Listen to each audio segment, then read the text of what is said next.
The dirty tactics are unbelievable, and Dorey reports it's all over the health of their children. If my family had known about vaccinations, my brother would still be here today. A grieving boy's desperate plea to every parent: vaccinate your children. Matthew Kokogai's brother Michael died suddenly from the highly contagious disease chickenpox. But not long after Michael's death, his family got a cruel phone call from anti-vaccine campaigners telling them it was nature's way of weeding out the weak in the herd. I don't believe that any vaccination is effective. Meryl Dorey is the founder of the controversial Australian Vaccination Network, accused by critics of endangering children's lives by peddling misinformation. Are you putting lives at risk? Am I putting lives at risk? Or is the Can you AVN... ever be too well informed?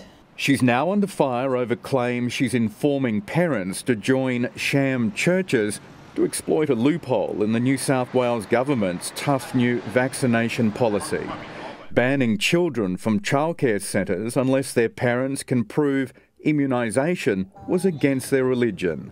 It's a crackdown which has riled Miss Dorey and her followers. This is a fear campaign. This is a vilification campaign. And a campaign, she says, is designed to crush the AVN, which she says is misunderstood. It is not my role to provide information on the benefits of vaccination. But you're saying it's pro-choice. That information is available everywhere. More on Meryl later. So what are the facts when it comes to vaccination? The national average of vaccine refusers is 1.5%. That's around 77,000 children. Chances are your child is going to kindy or school with kids whose parents haven't had them immunised. In the United States, meningitis and measles have come back with outbreaks in areas where the immunisation uptake has dropped off. Professor Robert Boy is from the National Centre for Immunisation Research.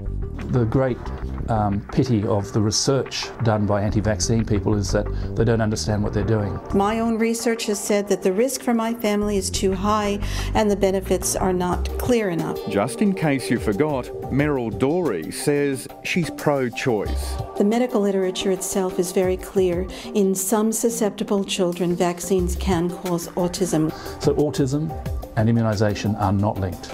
Meryl Dorey isn't just tackling medical convention head-on, but also long-time critics like Peter Bowditch, one of 3 men she's taken out apprehended violence orders against. She continually talks about freedom of speech and people trying to close her down and stop her from speaking.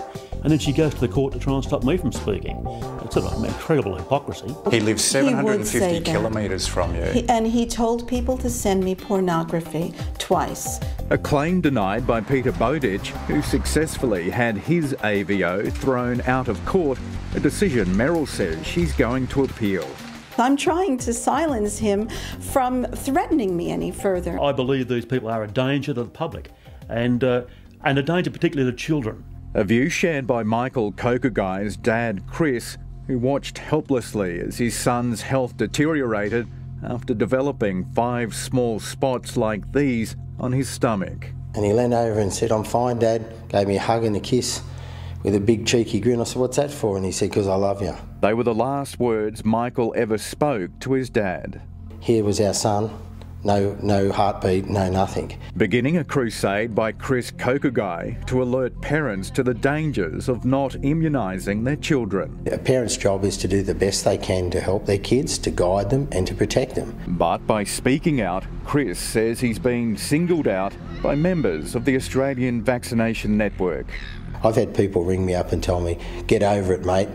Your son was the weakest of the herd. It's nature's way. Get on with life." I cannot think of one person in that group who would treat another person like that. I would like to see every child have vaccinations.